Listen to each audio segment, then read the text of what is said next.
The last question.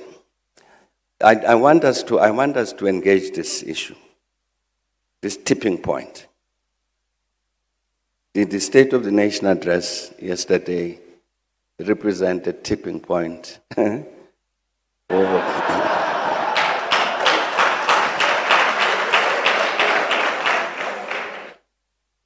I'd really like us to engage this. It's an important question for South Africa.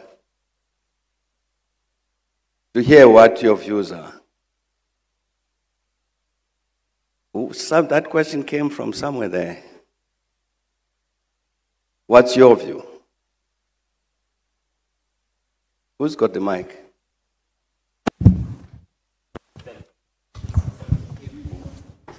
Thank you about the mic.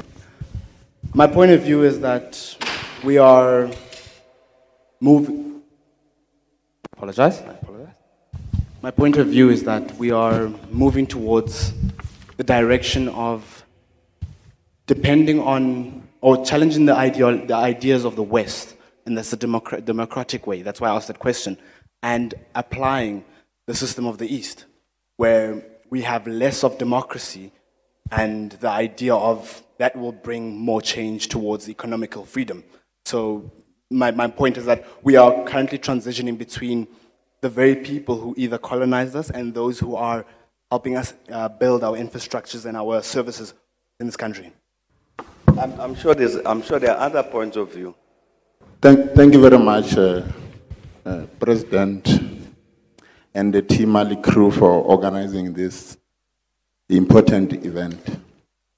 To get onto the point that President has raised on our view based on the State of the National Address, I would say that I think there is a lot of vacuum based on the leftist ideologies and policies influencing the development of the countries. So what we are trying to see, it is a minority trying to advocate the leftist policies, but because of the minority, they have to perhaps be radical or intolerance to the rules that perhaps I can regard them as suppressing the views of the other because they are not subjected to the leftist countries. Thank you very much, President. Thanks for the opportunity, Ms. Patron. My views on the thought is that, yes, it is a tipping point. However, we also need to look at the fact that we've grown so much as a democracy that if you disagree, you're able to exercise your right, like when the DA was allowed to leave. And I just feel that it shows that there actually is no oppression, because whether they did it right or wrong, people in our country still feel that they have the right to express themselves. Whether it's right or wrong, another conversation.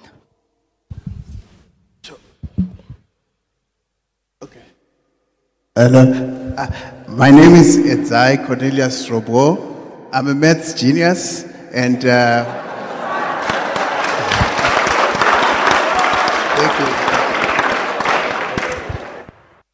So I'm glad that TMALI is doing a great job in unpacking problems. So I just want to tell you that maths can be done. Everybody can do maths, but it's not the answer to our innovation in Africa. Now, addressing the problems in SONA yesterday, it just shows that we are barking at the wrong tree. That was an exemplification of what Africa is. I can write a book about what happened yesterday. It shows that everyone in parliament is trying to mimic a system that is not ours.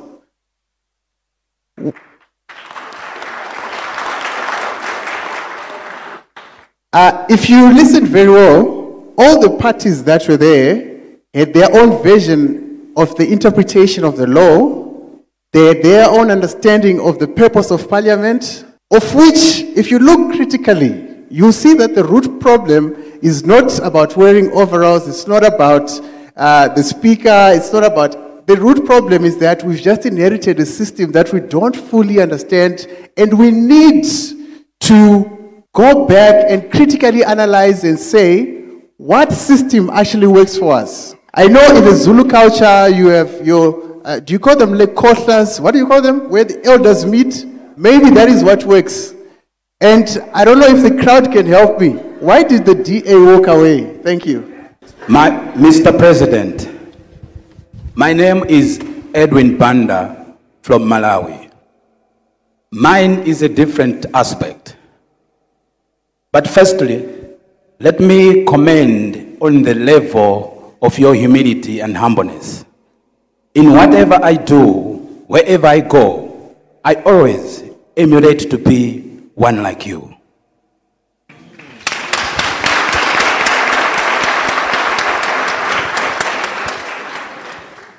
My President, in searching for answers for the growth of the development of Africa, we should also concentrate on how best can we integrate other races in Africa, other global races in Africa. We have got white people who normally looks at themselves as not Africans, yet they are white Africans. If we walk in the streets in Pretoria or in Joburg, we'll find a lot of Asian people who associate themselves as Asians, not Africans. And with this mentality, they even transfer their wealth to the Asian countries, banking with European banks, Asian banks, but yet they are living and they are here and they will die here. How best can we integrate these global races in Africa and learn from their knowledge of business and whatsoever? Thank you.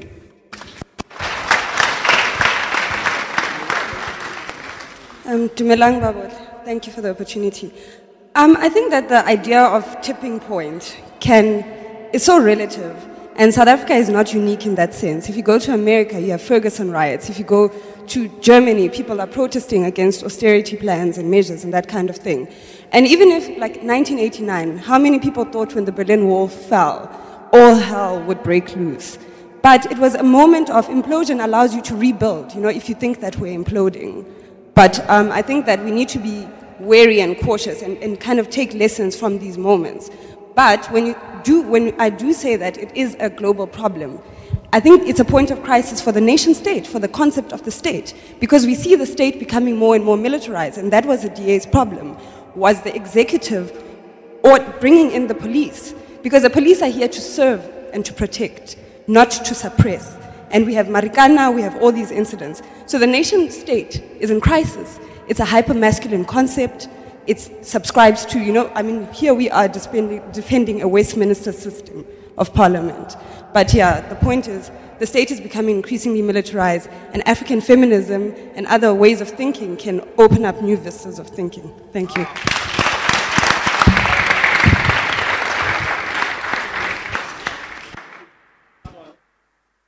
Oh, thanks, Mr. President. Firstly, I would like to start with the moment I can't recall, but there was a time when you were handing over a pen that was given as a present to President Mandela.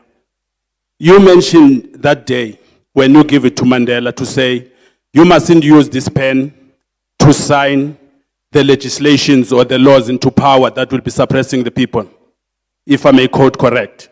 And then secondly, what happened yesterday during the State of the Nation, there's a saying that says, if you live in a glass house, don't throw stones.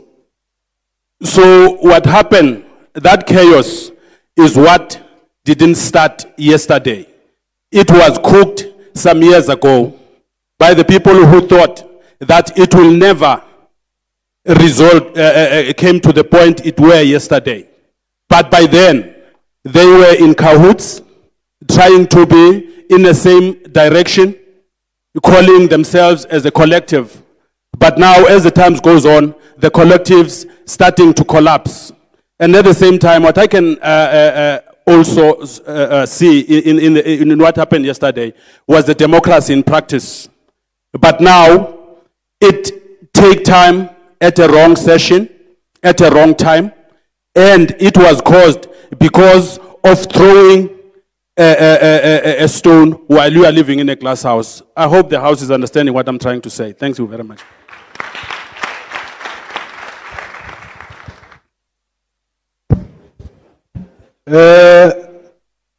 Thanks a lot, Prof, for the opportunity. Thanks a lot, President.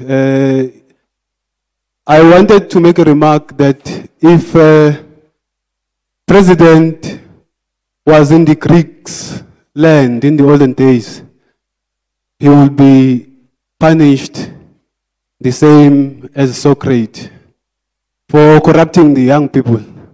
The information is giving here to us is the consciousness information. It opens our consciousness. Well, President, I am an African.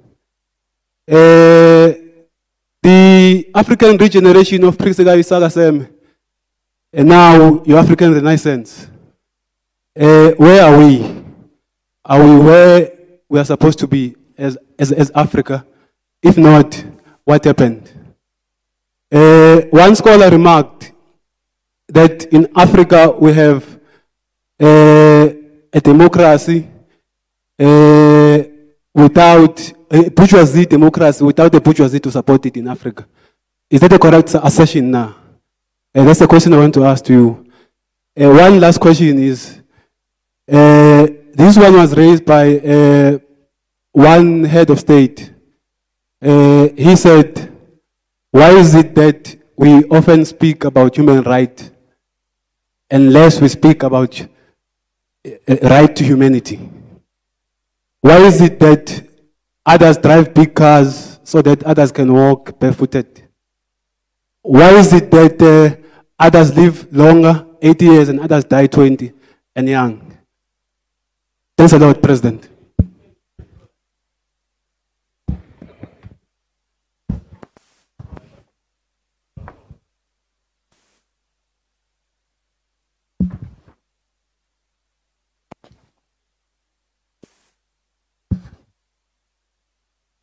Okay. I believe that we are at a tipping point when we have jamming devices within the National Assembly as a means of trying to stifle press freedom. And also, I believe that when we have the police in the chambers, which is in violation of the rules of Parliament, then we definitely are at a tipping point. Thank you.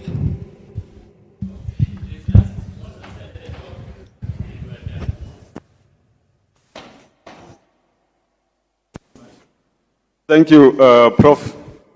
My contribution would be that what happened yesterday is a demonstration of many things.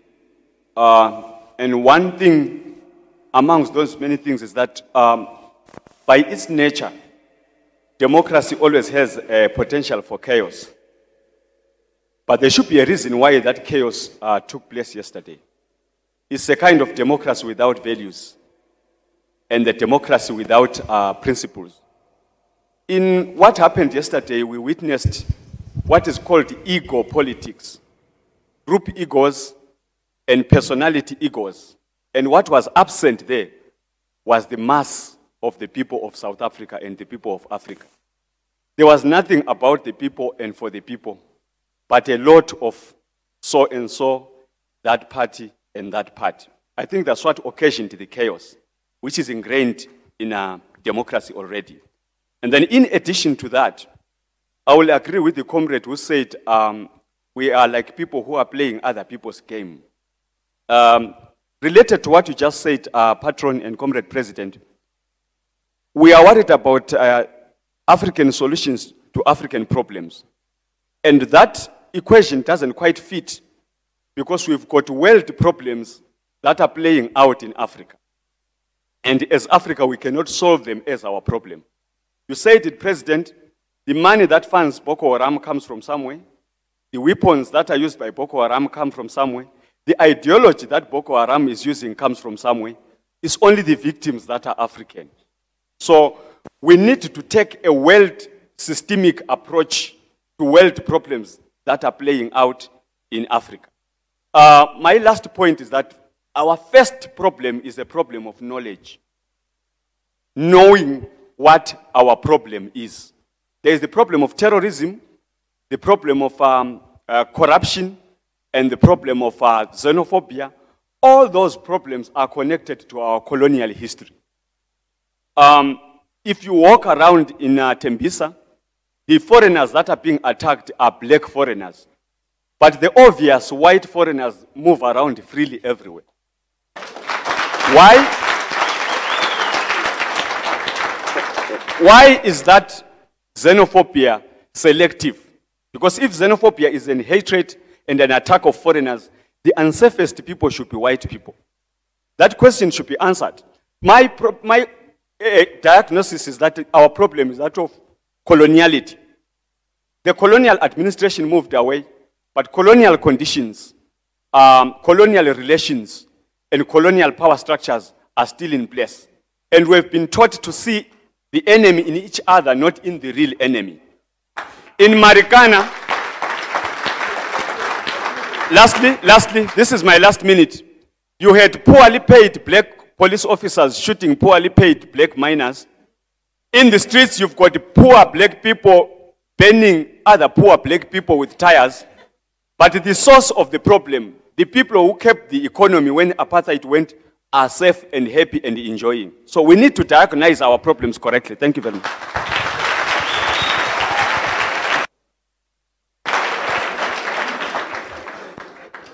Patron, in conclusion,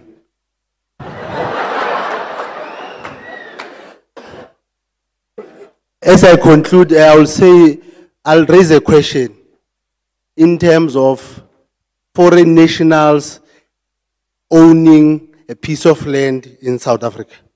What is your view with regard to that? Because we are Africans and we should view each other, or we are Africans, we should be a brother to a brother, a sister to a sister. That's my contribution and that's my answer. Thanks.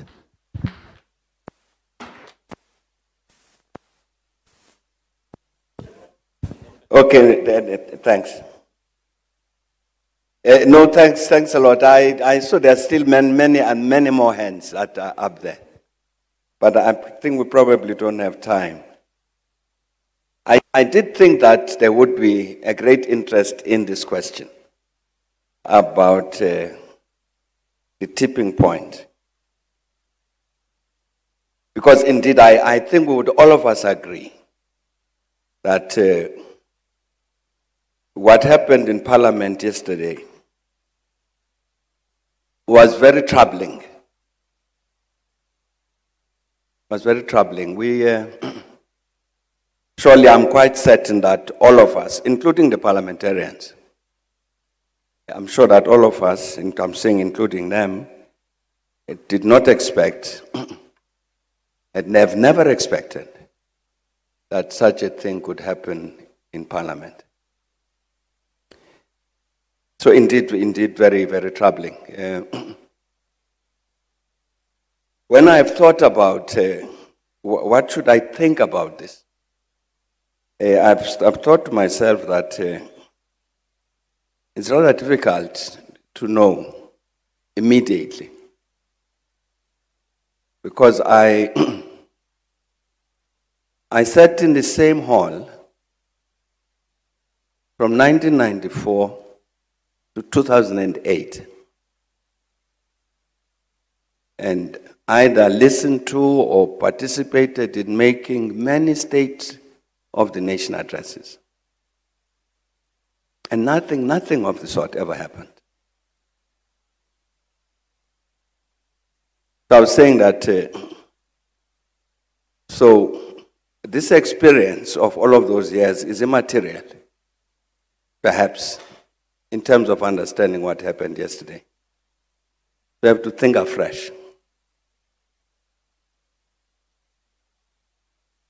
But very, very briefly, what it seemed to me, what seemed to me to be that, no, we are not at a tipping point, no. I am quite sure we are not at any tipping point. But what I think happened was in a sense summarized, the way forward was correctly summarized by one of the presiding officers, the national chairperson of provinces, Thandi Muntise, when she said, I think twice, that all of us need to learn the necessary lessons from this. And I thought she was right. But of course, she, in that context, she would have been talking about Parliament. That Parliament must learn the necessary lessons about all of what happened.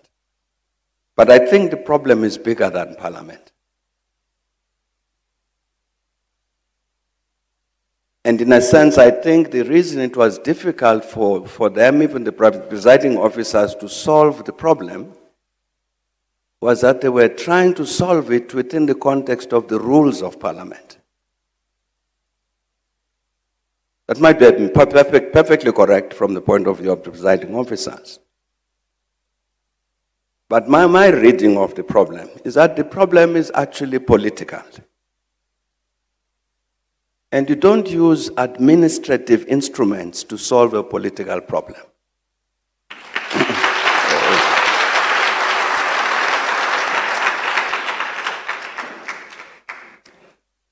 If it's a political problem, it needs political solutions. I have a wrong political point of view. You're not going to change it by quoting me a rule.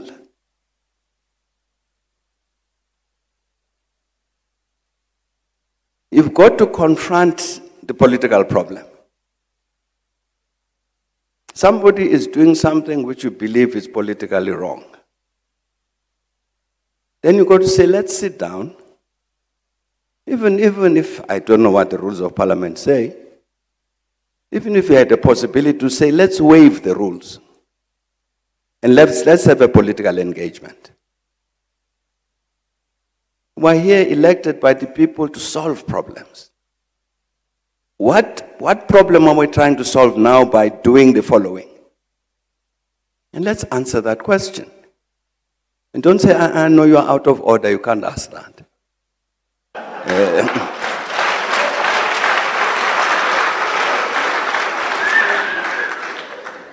So I'm saying that it seemed to me that we're faced here with a political problem which is beyond Parliament. I think all of us, all the political parties and all of us, even as citizens, need to discuss this. What did that represent? Some of the opinion has been made here this afternoon that maybe we've adopted institutions and processes and practices which are foreign to us and therefore are bound to fail. Maybe that's part of the answer. I don't know. But I think so worrying and troubling was that situation in Parliament last night that it deserves that kind of discussion. Because even just looking at the office of the president. Just looking at the office of the president. President asks for the Houses of Assembly and the National Pro Council to convene, to listen to the state of the nation, where he's going to make an assessment of the state of the nation and tell us where to go.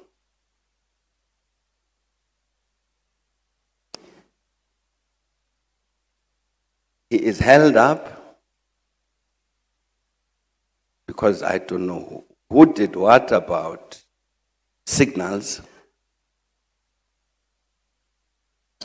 and then his own microphone won't go on. Then he must take questions from the floor, and so on and so on. I'm saying just forget the person. Just look at the office. Just even looking at the office, you say, but as a people, as a country, ought we not to say, not to say at least, let us respect this office.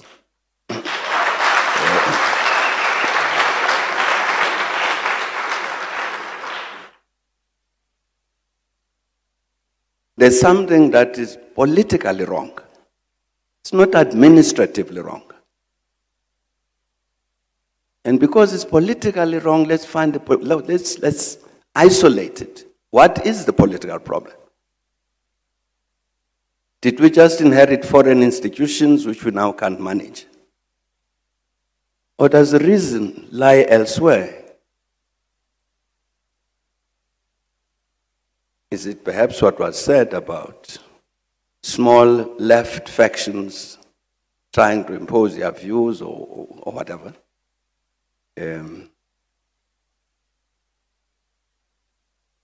Let the country confront this parliament and the rest of the country. What I'm saying, I think, was a political problem. And let's put aside for the moment the rule book. We won't discard it, we'll come back to it. But let's not start there. Because if we start there, it's not going to solve our problem.